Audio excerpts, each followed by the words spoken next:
Dan terus menerus kita ini harus senantiasa setiap firman yang datang dalam hidup kita, di mana kita ini terkait gitu ya dengan satu hal yang wah, kita ini punya seperti ini. Kita harus belajar sedikit demi sedikit mempraktekkan apa yang Tuhan mau, supaya kita melepaskan apa yang Tuhan tidak mau untuk ada di dalam hidup kita.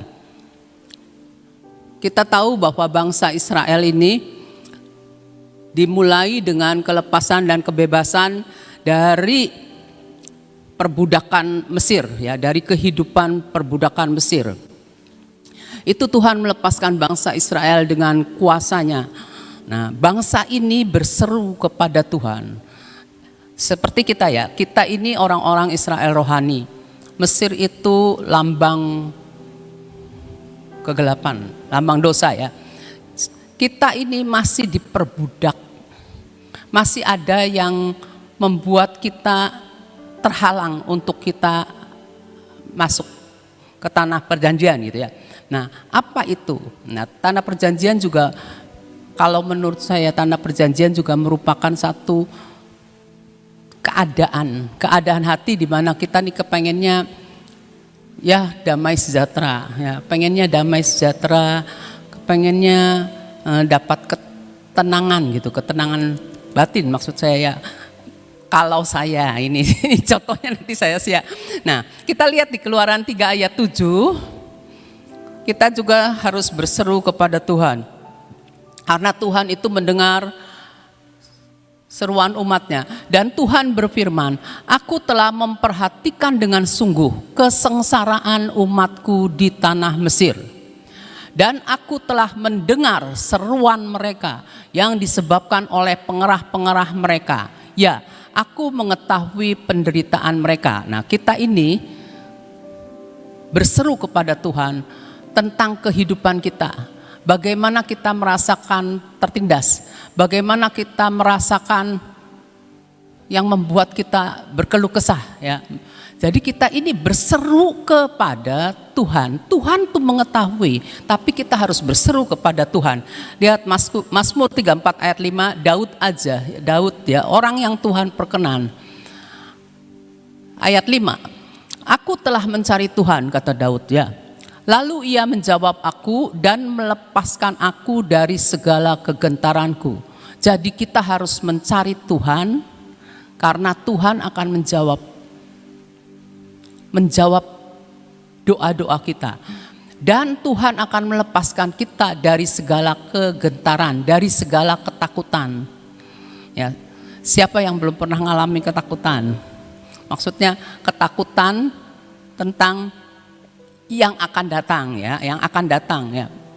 Yang sebenarnya kalau kita kenal siapakah Tuhan, kita dapat menyerahkan semua apa yang kita takutkan itu ke Tuhan, gitu ya.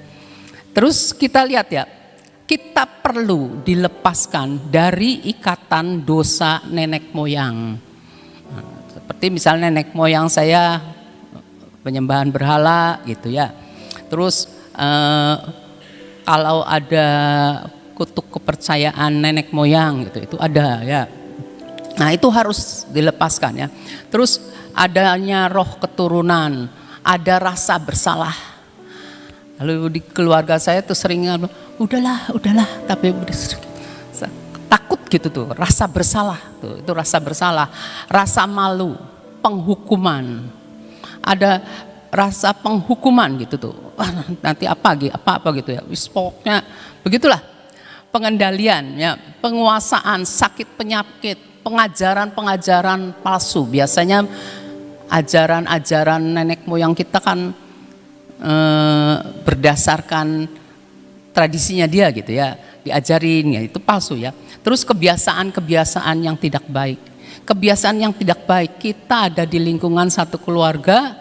Nah, kita lihat kebiasaan itu, dan karena sudah terbiasa, ya dianggapnya nggak apa-apa gitu. Nah, itu kalau yang tidak sesuai sama firman kita harus keluarkan ya. Kebiasaan yang tidak baik, terus ikatan jiwa yang tidak kudus. Nah, saya baru ngeh ikatan jiwa yang tidak kudus. Saya waktu SMP, saya punya temannya sih nggak sekelas. perempuan. Tapi kesukaannya dia, kesukaan saya. Jadi nyambung nih. Kalau istilahnya si soulmate apa aja tuh, nyambung gitu tuh. Nah nyambung, dan ketika dia pulang ke kampung, saya teringat sama perempuan itu. Hobi perempuan itu ialah melihat laut. Dia bilang, laut ini seperti ini. Nah, dan saya belajar menyukai apa yang dia suka. Nah, terus kalau saya ke laut, saya selalu ingat dia. Terus dia itu suka puisi gitu ya. Suka puisi, dan saya suka puisi itu. Di mana misal hujan rintik-rintik, saya orangnya rada-rada begitu. Hujan rintik-rintik, saya waktu itu tuh bareng sama dia, saya bisa teringat bareng sama dia. Coba ampun tobat ya, pokoknya kalau seperti itu. Ya, itu merupakan ikatan. Terus ketika dia udah almarhum, saudara, udah almarhum, nikah sama dokter. Saya enggak, waktu udah SMP kan udah SMA, saya udah enggak gitu dekat. Tapi saya selalu teringat sama dia. Diam-diam saya punya rasa sedih kalau dia pisah sama saya. Itu. Nah, bukan terakhir. Setelah saya kenal Tuhan, saya nyadarin, iya itu namanya ikatan jiwa. Berarti enggak kudus, saya keluarin gitu ya, saya keluarkan ya, seperti itu. Nah terus banyak dari kita juga ada kedagingan, keduniawian, terus ada perkataan dan nasar yang tidak kudus. Perkataan dan nasar yang tidak kudus, jangan terburu-buru nasar. Saya paling takut kalau buru-buru nasar.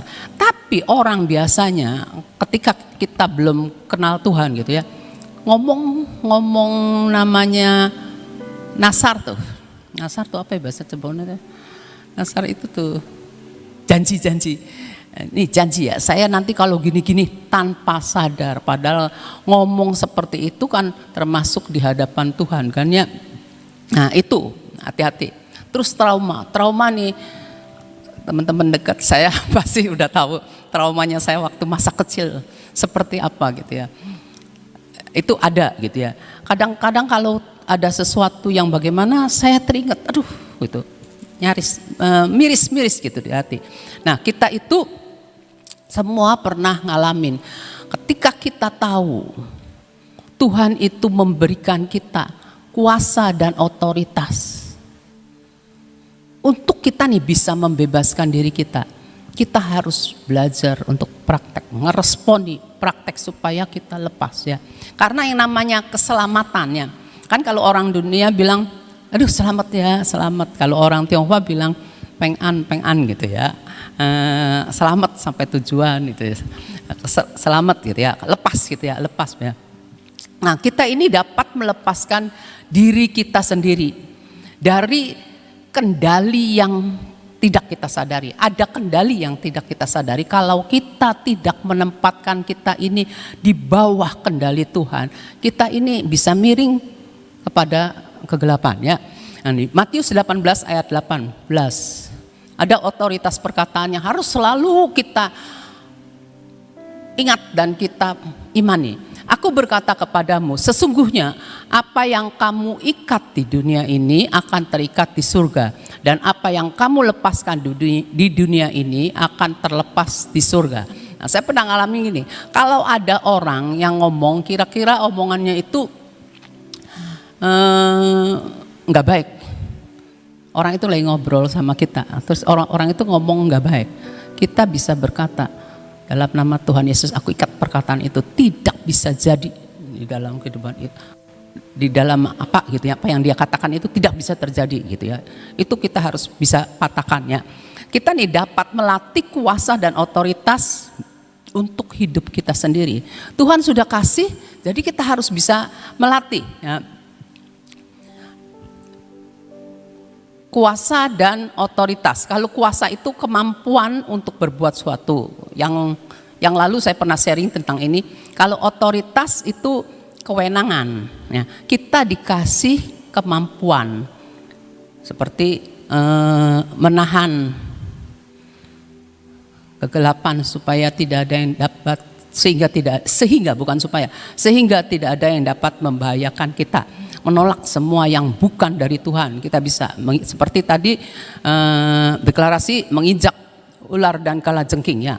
Tapi kita harus belajar di dalam Lukas 6 ayat 42. Kali ini ayatnya agak banyak saudara. Lukas 6 ayat 42. Bagaimanakah engkau dapat berkata kepada saudaramu, saudara, biarlah aku mengeluarkan selumbar yang ada di dalam matamu, padahal balok yang di dalam matamu tidak engkau lihat. Hai orang munafik, keluarkanlah dahulu balok dari matamu, maka engkau akan melihat dengan jelas untuk mengeluarkan selumbar itu dari mata saudaramu.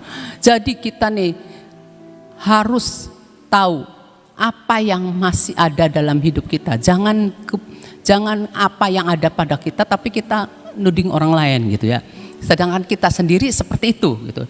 Tuhan bilang keluarkan dulu. Berarti kita bisa mengeluarkan, bisa membuang, bisa melepaskan gitu dari mata kita. Nah, kalau kita lihat ya, untuk kita mengikat itu harus dilakukan melalui otoritas hukum yang Tuhan berikan pada kita, yaitu di dalam nama Tuhan Yesus.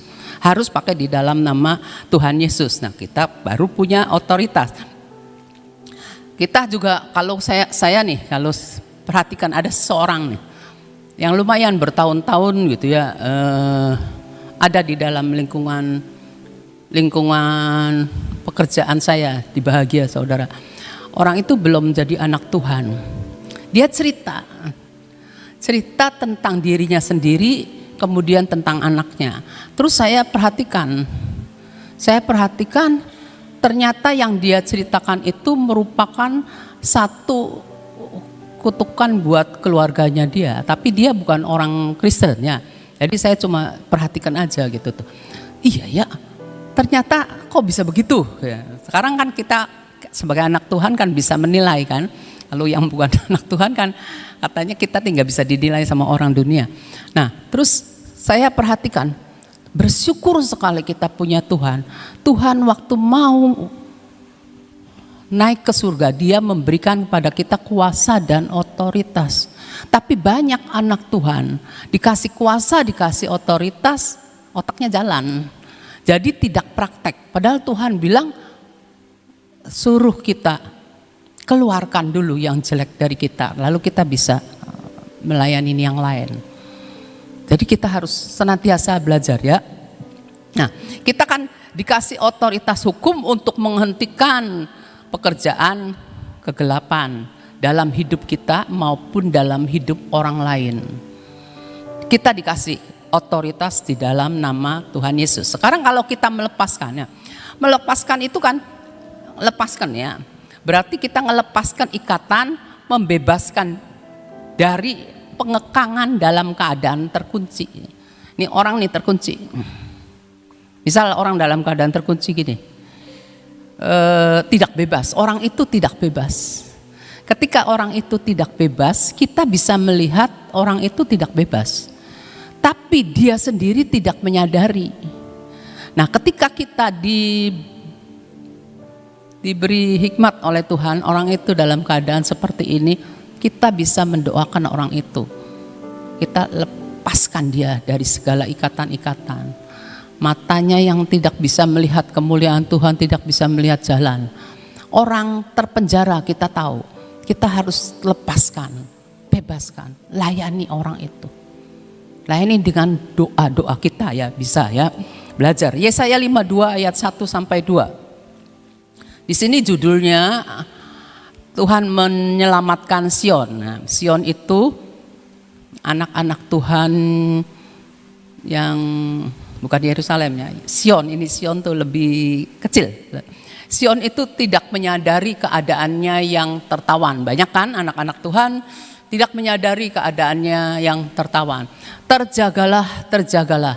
Kenakanlah kekuatanmu seperti pakaian, hai Sion.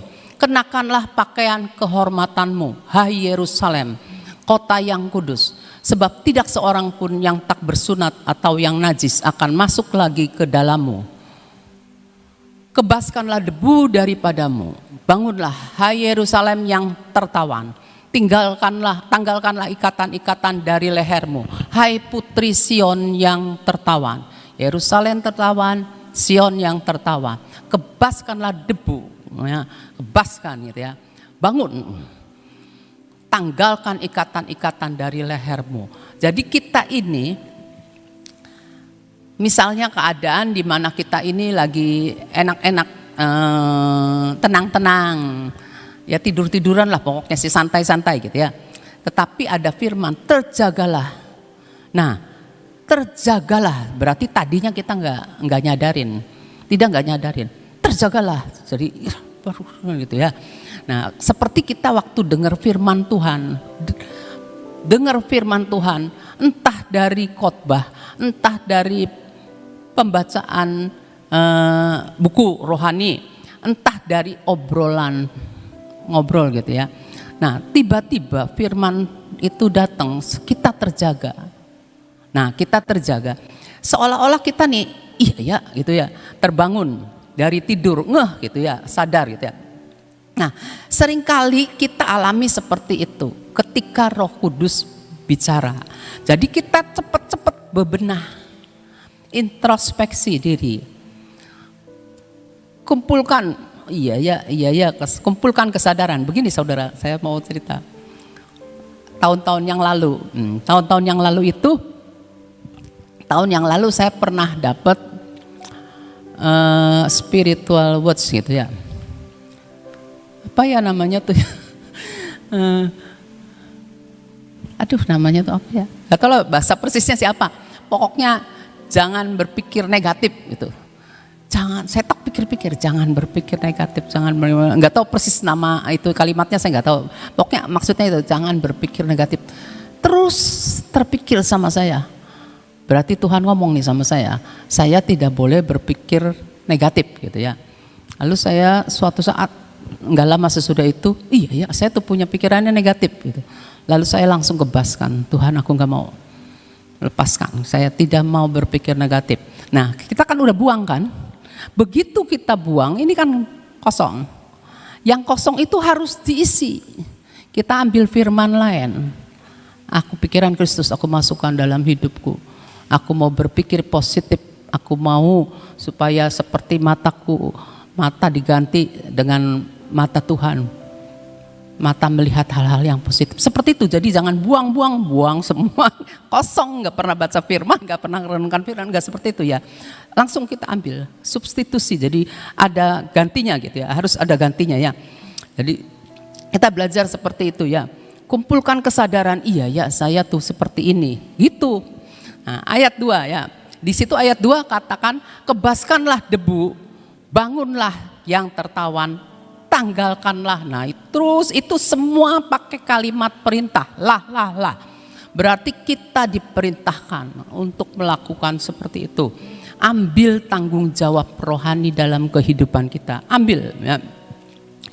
Supaya ada kesejahteraan dalam hidup kita. Karena firman Tuhan berkata, di mana ada kebenaran, di situ akan tumbuh damai sejahtera. Jadi kita ambil kebenaran supaya ada damai sejahtera. Tadinya gelisah karena ada kuasa-kuasa yang lain yang ingin menghancurkan kita, merusak hidup kita. Kita tahu itu bukan dari Tuhan. Langsung kita buang, kita kebaskan semua. Langsung kita ambil yang firman Tuhan. Kebenaran masuk dalam hidup kita, tumbuh lagi damai sejahtera, tumbuh lagi keberanian. Seperti itu. Jadi penting sekali kalau kita bersekutu satu sama lain. Ada dalam kelompok yang bisa membangun api dalam hidup kita. Penting sekali saudara. Kita harus akui dan perkatakan kebenaran firman Tuhan atas hidup kita ya. Kalau kita mengatakan kebenaran firman Tuhan dalam hidup kita, berarti kita tahu apa yang firman Tuhan katakan. Berarti kita mau melucuti semua tipu muslihat iblis, mau melucuti semua senjata-senjata iblis, kebohongan-kebohongan iblis yang masuk dalam hati kita melalui pikiran kita atau melalui apa yang kita lihat dan kita dengar. Nah, mau tidak mau orang kan biasanya kan gini, malas gitu ya, malas gitu. Tapi ketika kita tahu, ketika kita dengar firman, walaupun suasananya tidak mendukung, dorong diri kita. Inisiatifnya harus dari kita. Enggak, saya mau berdoa. Seperti yang orang itu katakan, kita ambil inisiatif, kita bertindak seperti yang Yesaya 52 ayat 2 tadi katakannya. Jadi kita harus responi, jangan pasif, responi. Kita manusia yang hidup, manusia roh yang hidup. Kalau hidup itu berarti meresponi, responi terus, agresif gitu ya. Kita jangan pasif ya, jangan jadi orang yang pasif terhadap firman ya. Firman datang sehingga kita ngeh, kemudian kita perkatakan firman iman. Firman datang, kita ngeh itu firman iman. Seperti Roma 10 ayat terakhir Roma 10 ayat 8 sampai 9. Gini, tetapi apakah katanya ini? Katanya, ini firman itu dekat kepadamu, yakni di dalam mulutmu dan di dalam hatimu. Itulah firman iman yang kami beritakan. Sebab jika kamu mengaku dengan mulutmu, ini penting, mengaku dengan mulut. Jadi jangan dibiasakan mulutnya terkunci. Mengaku dengan mulut. Sebab yang keluar dari mulut itu kan dari hati kita ya, karena iman kita bangkit. Bahwa Yesus adalah Tuhan dan percaya dalam hatimu bahwa Allah telah membangkitkan dia dari antara orang mati, maka kamu akan diselamatkan. Jadi kita harus pakai mulut kita. Ya, ayat 10. Karena dengan hati orang percaya, kita dengar orang lagi membawakan firman ya, ada orang yang memberitakan firman. Tiba-tiba kita percaya, oh iya begitu ya. Dengan hati kita percaya aja udah dibenarkan. Tetapi kita ketika mulut kita mengakui firman itu yang diberitakan, maka diselamatkan. Makanya saya senang sama begini. Orang yang menyampaikan firman itu diutus oleh Allah. Dari dalam hati orang percaya akan mengalir aliran air hidup. Nah, kita yang dengar firman, aliran air hidupnya lagi ngalir nih kalau bisa dilihat sama mata sih. Kita terima sebanyak-banyaknya masuk dalam hidup kita. Menyegarkan jiwa kita. Jiwa kita nih letih lesu. Sehari-hari ya menurut letih lesu gitu sehari letih lesu. Tapi ketika kita mengambil air kehidupan itu, kita akan disegarkannya. Kita harus membuka mulut kita. Ya Tuhan, aku percaya firman-Mu Tuhan. Aku ambil untuk diriku sendiri. Aku buang semua yang tidak baik. Aku terima yang daripadamu. Ubah hidupku, transformasikan aku Tuhan. Kita harus jadi orang Kristen yang mengalami transformasi terus menerus. Banyak orang kan frustasi sama hidup ini. Ragu, gagal, berjuang melawan stres. Terus tekanan seringkali membawa kepada masalah emosi, ya, jasmani ya. Jangan jauh-jauh. Kita kalau lagi bete nih, lagi nggak senengnya sama apa gitu ya. Tapi ngobrol tiba-tiba diajak ngobrol, tiba-tiba kita menjawab, nadanya kita nih nggak enak, terbawa sama yang peristiwa itu. Nah, kita nih harus sadar, iya ya, tidak ada damai sejahtera berarti ya. Nah, setiap anak Tuhan itu membutuhkan kelepasan. Kelepasannya itu seperti apakah? Kalau seperti perempuan Sirofenisia. Perempuan Sirofenisia kan Tuhan tolong anak saya gitu. Terus kata Yesus, saya nulis ayatnya enggak ya? Markus 7 ayat 26 sampai 3. Nah, Perempuan itu seorang Yunani bangsa Siro-Fenisia. Ia memohon kepada Yesus untuk mengusir setan itu dari anaknya. Lalu Yesus berkata kepadanya, biarlah anak-anak kenyang dulu, anak-anak kenyang dulu. Sebab tidak patut mengambil roti yang disediakan bagi anak-anak dan melemparkannya kepada anjing. Tapi perempuan itu menjawab, benar Tuhan, tetapi anjing yang di bawah meja juga makan remah-remah yang dijatuhkan anak-anak. Maka kata Yesus kepada perempuan itu, karena kata-katamu itu, pergilah sekarang, sebab setan itu sudah keluar dari anakmu. Jadi terus mendesak, seperti share saya yang lalu, doanya jangan ditinggalkan. Kita harus terus gigih ya. Karena seperti perempuan Siro-Fenisia pengen anaknya untuk mengalami kelepasan dari setannya, dari roh jahat itu ya. Kepengen gitu ya. Dia minta sama Tuhan, Tuhan berikan, nanti buat anak-anak dulu. Berarti anak-anak Tuhan itu diberikan oleh Tuhan roti sebagai tanda kelepasan. Ya, ini minta, orang Yunani minta, tapi akhirnya dia dapat. Karena dia berkata, kata-katanya itu walaupun Tuhan remah-remah yang jatuh dari meja anak-anak itu saya juga mau. Berarti kan gigih kan, mintanya gigih. Pokoknya terus gitu ya minta ya. Nah, jadi akhirnya anaknya itu bisa, setan itu bisa keluar dari anaknya ya. Kelepasan itu membawa kemerdekaan dan sukacita. Yuk kita tiap kali selalu ketika diingatkan oleh firman, Tuhan sudah menyediakan roti, Tuhan sudah menyediakan firman, ambil firman itu. Bertindak, diri kita sendiri bertindak untuk melakukannya. Itu aja yang saya bisa bagi. Terima kasih. Pelepasan ya, kelepasan. Kelepasan itu ada dua ya, yaitu begini.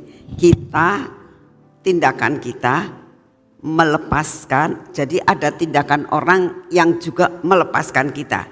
Misalnya kita terbelenggu seperti contohnya itu kan begini. Kita nggak bisa ngelepasin sendiri ya. Karena apa? Karena dua-duanya diikat, ya, ikatan di leher, ikatan di mana-mana. Ikatan itu ada bagian yang ada di dalam hidup kita yang harus bertindak, tapi ada dari orang luar yang membantu kita. Contohnya kalau saudara diikat begini, gak bisa kita lepasin sendiri. Mau lepasin gimana? Mau gini-gini ya tetap diikat. Harus ada orang luar, orang ketiga atau orang kedua, orang yang lain melepaskan. Nah, tapi dari tindakan kita harus datang kepada orang itu dan mengatakan, tolong sih, aku udah bisa melepaskan ini, tolong. Ya. Nah, lalu orang itu karena kita minta tolong, ada tindakan kita minta tolong. Lalu orang itu datang membawa gunting mungkin, membawa pisau mungkin untuk melepaskan kita. Sehingga kita terbebas ya. Jadi ada dua sisi untuk pelepasan. Yang satu dari pihak luar, yang satu dari pihak diri sendiri. Dari pihak luar itu siapa? Yang dari pihak luar itu adalah Tuhan Roh Kudus. Sebenarnya Tuhan Roh Kudus itu sudah ada dalam hidup kita, tapi kita harus minta tolong. Doa, minta tolong, Tuhan lepaskan aku. Itu tidak mudah ya. Melepaskan itu tidak mudah karena kita nggak bakal bisa melepaskan diri sendiri. Tadi banyak diberi contoh untuk dari Ibu Abigail. Jadi banyak sifat-sifat kita yang menjadi ikatan. Itu hanya bisa minta pertolongan Roh Kudus yang tadi mengatakan kita harus datang, terus ada orang yang harus melepaskan, pribadi yang harus melepaskan, yaitu apa? Roh Kudus. Juga firman, karena kita baca firman kita tahu minta dilepaskan hanya karena firman. Yang ketiga ya, kita harus tahu bahwa kadang-kadang kita dengar firman Tuhan melalui YouTube dalam pembacaan Alkitab itu bisa menolong kita untuk kita lepas. Ada juga mentor kita, tudung kita, ya, yang kita datang untuk minta dilepaskan. Ya, sebab banyak hal yang sering terjadi dalam hidup kita. Duh, aku nih kok nggak bisa lepas-lepas ya. Jadi perlu bantuan orang lain. Tapi satu perkara, kita harus menyadari keadaan kita dan kita harus ada tindakan untuk mau dilepaskan. Sebab kalau tidak susah. Kalau kita ditegur misalnya, kamu ini kok kebiasaannya jelek begini. Gak mau nyadari.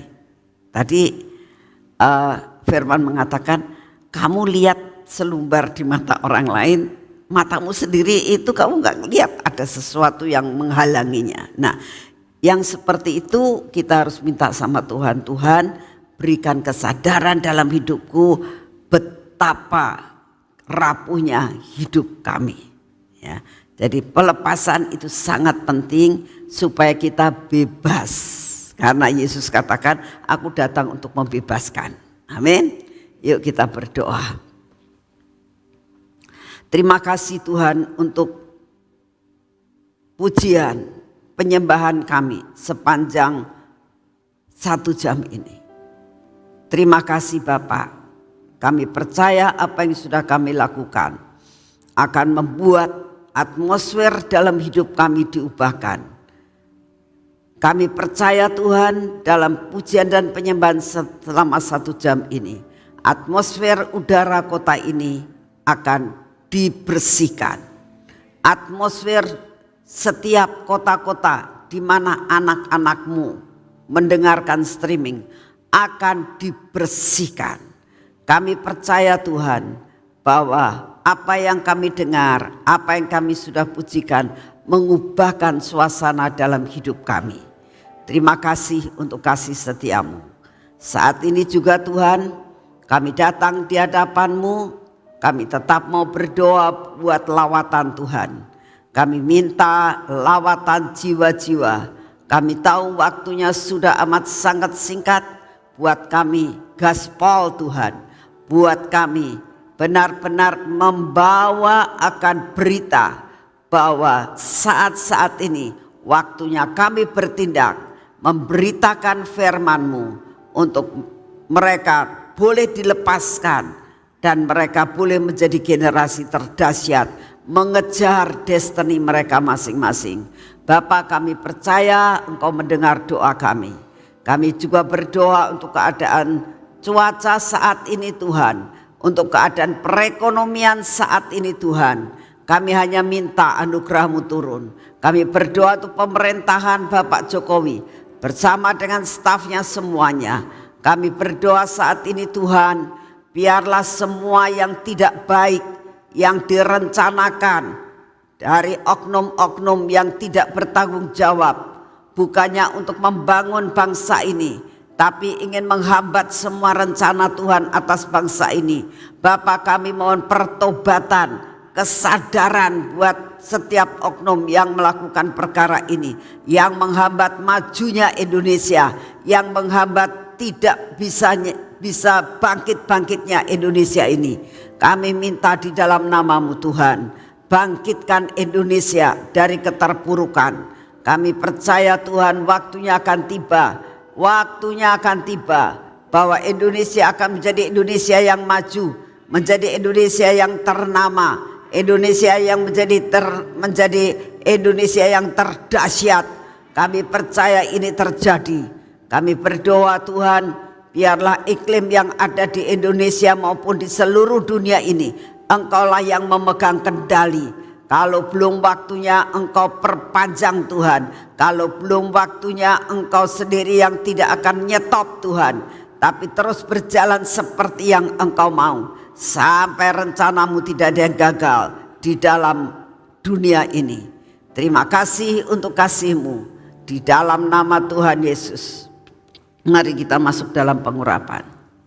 Bapa, hari ini kami akan melakukan semua pekerjaan kami Tuhan. Kami tidak diam-diam saja, tapi kami mau Tuhan, kami mau melakukan bagian kami. kami mau menjadi berkat dan menerima berkat yang daripadamu. Oleh karena itu Tuhan, kami menyerahkan semua apa yang kami kerjakan hari ini bersama dengan Engkau. Pengurapan yang berasal daripadamu biarlah turun atas hidup kami. Biarlah mata kami ini Tuhan, telinga kami juga Tuhan, bibir mulut kami ini Tuhan dipakai untuk kemuliaan bagi nama-Mu. Hati kami juga minta penyertaan-Mu.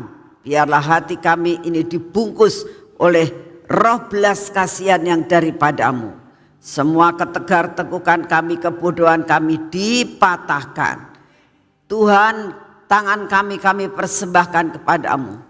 Berkati tangan kami hari ini Tuhan, supaya apa yang kami kerjakan semua berhasil, tidak ada kegagalan dalam hidup kami.